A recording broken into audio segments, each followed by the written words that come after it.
Ayun guys, oh. Nandito na naman po tayo sa kusina, guys. So, ang ating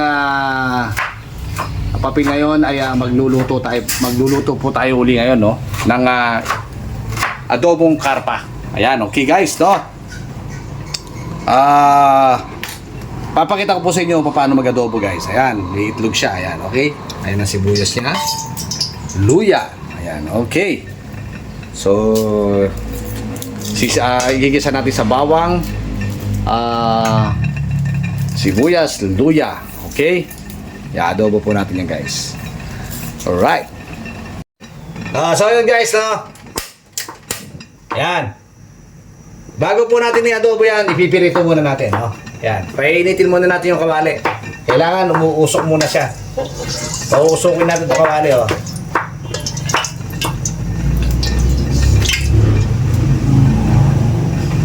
Right. Ayun guys, umuusok na yung kawali natin, no?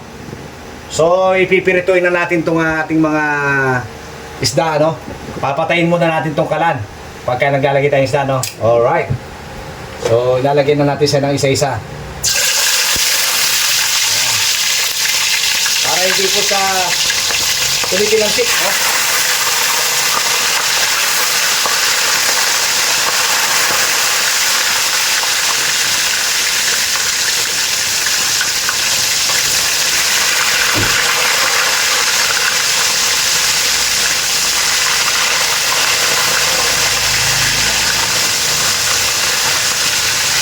So yun guys, no?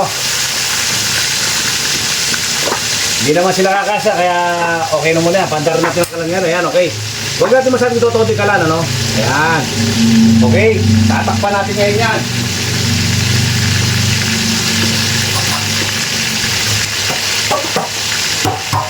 Tatakpan po natin sa guys para mabilis na maluto, no? Alright. After 3 minutes, bibilingin natin, no? So yun guys, no? Bibilingin na natin yung isda. Okay.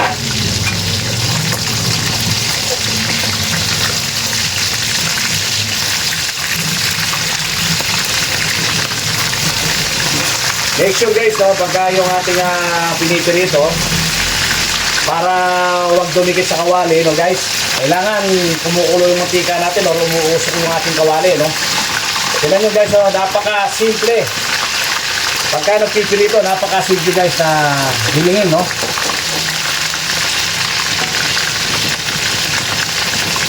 Ayan, no?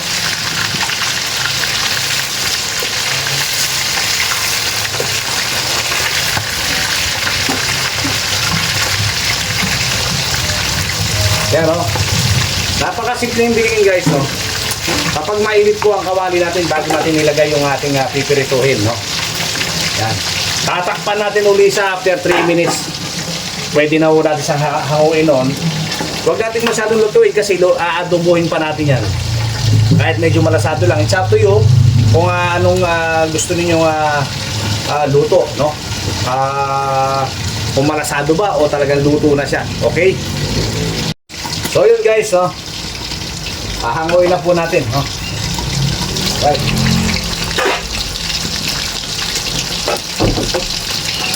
Lulutuin pa naman po natin to guys, no?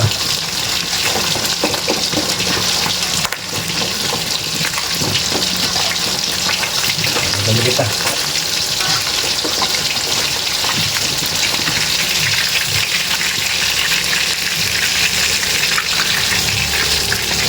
Yun, no? Ganda, oh. Hindi siya masyadong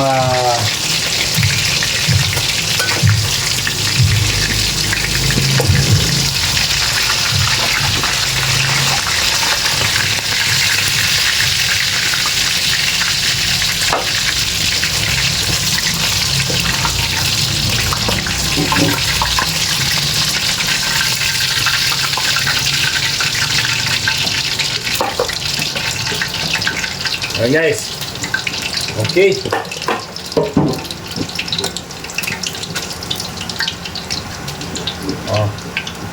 Sunod po natin uli itong kanyang mga katawan ng isda. Yan.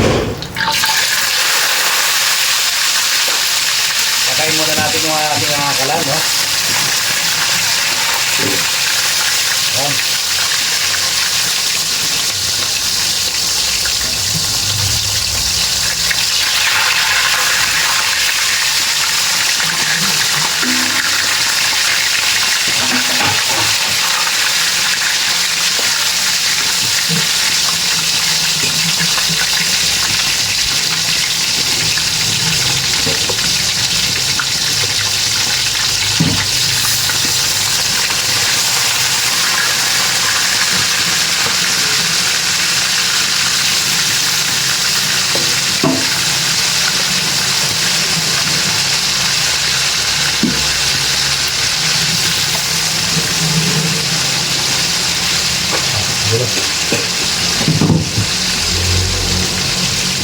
Tatakpan natin rin, no?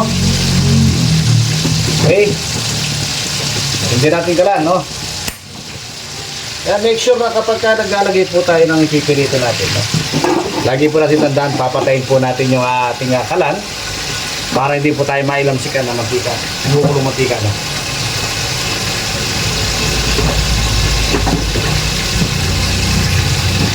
O yun, guys. Okay.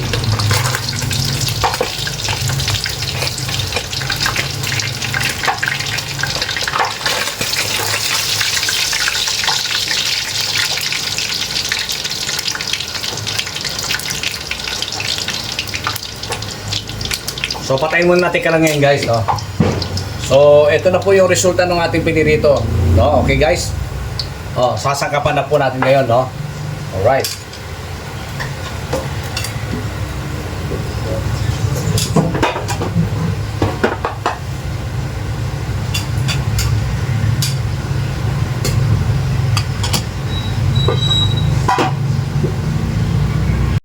So yun, guys, no, dito po natin sasangkapan dito sa ating kasirola, no. So ilalagay po natin dito tong ating piniritong isda, no. Yan. Okay. So meron po tayong mga ginayat na sibuyas dito. Yan, ginayat na sibuyas, guys, no. Lalagay po natin yung ating kalahati ng sibuyas na ginayat natin. Ito po yung tinatawag na sangkotsa. At saka po itong bawang, no? Ayan. So yun, no, bawang. Lagi mo natin tanda, kanya-kanya po tayo ng style sa pagluluto ng adobo, guys, no? So ito po yung ating style ng bagong style ng ating pagluluto ng adobo.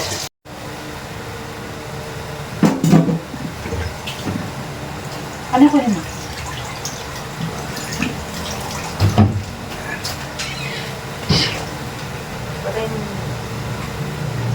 So nalagyan natin siya ng toyo, no? Okay. Nalagyan natin siya ng tubig. Ayan. Para hindi masyado maasim, no?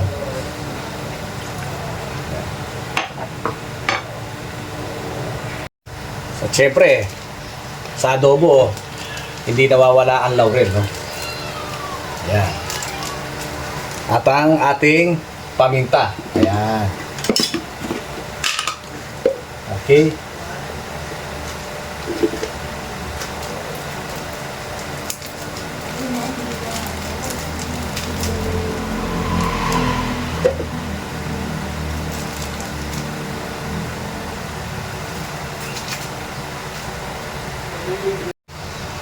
Okay, ang ating paminta, guys.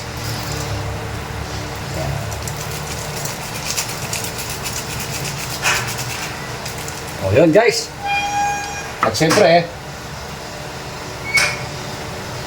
kailangan na natin silang igisa. O yun, guys. Igigisa naman po natin siya ngayon, no?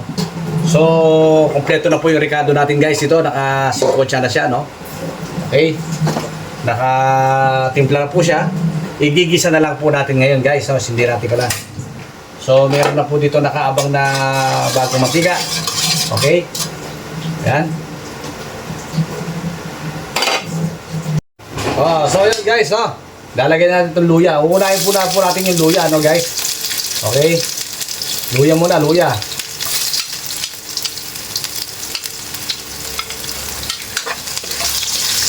Ipa-fry muna natin ng konti yung ating luya, no?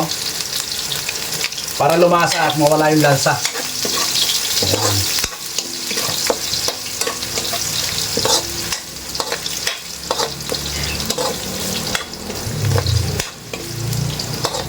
Ganito lang kasimple guys. Oh.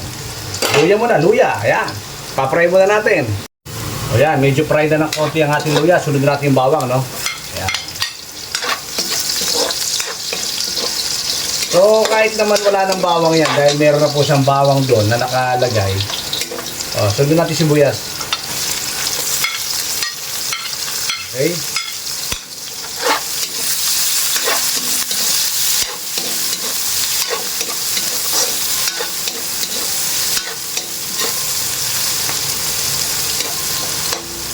At siyempre, hindi nawawala yung ating pampagana, ang ating siling labuyo. Ayan. Right, no?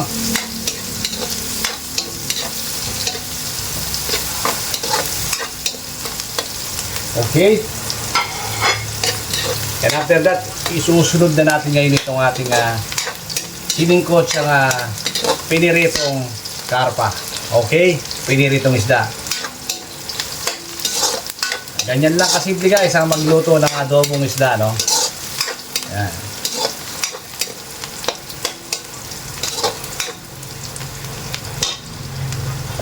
Lalagay na natin guys, no? Ito na yung ating siling kotse ang isda, no? Yan. Yun. Tama.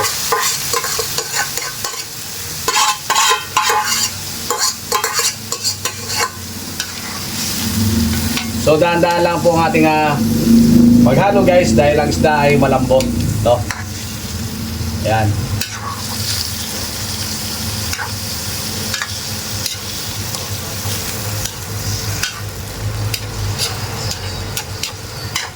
Ayan. Okay. At siyempre guys, tatakpan muna natin yan, no? Okay? Ayan. After 3 to 4 minutes, bubuksan natin, maglalagay po tayo ng pampalasa. Asa sa inyo po yan. Kung gusto nyo Ajinomoto or Magic Sarap. O yan guys, lalagyan natin Magic Sarap. Okay?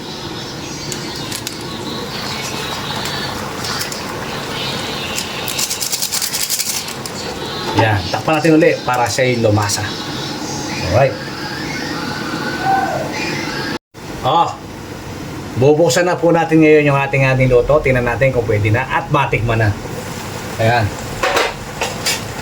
So, hahaluin muna natin. Bibiling-bilingin muna natin yan. Ha? Ayan. Pinatatigalan.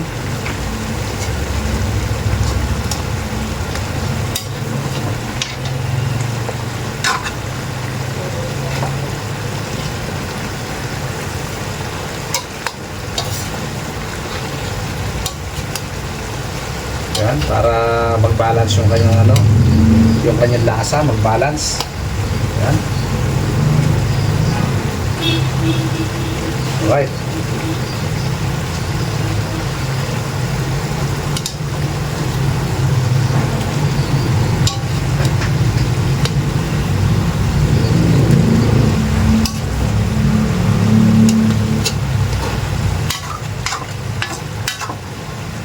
So yun guys, no? Titikman na natin ngayon.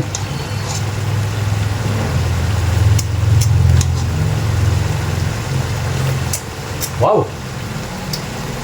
Perfect! Sarap! Oh, so yun guys, no? Tapos na po tayo. Oh, so yun guys, no? Hanggang dito lang po ang ating video. Tapos na po. Kung may natutunan po kayo guys, don't forget to like and share and subscribe my channel. Ayan. Thank you so much guys and thank you for watching. Yahoo! So yun guys, oh. Ayan na po ang ating finished product. Ayan guys. Ayan ang ating finished product guys.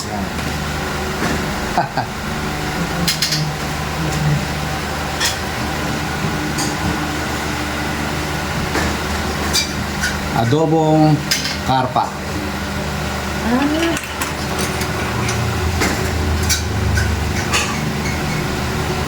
Ay.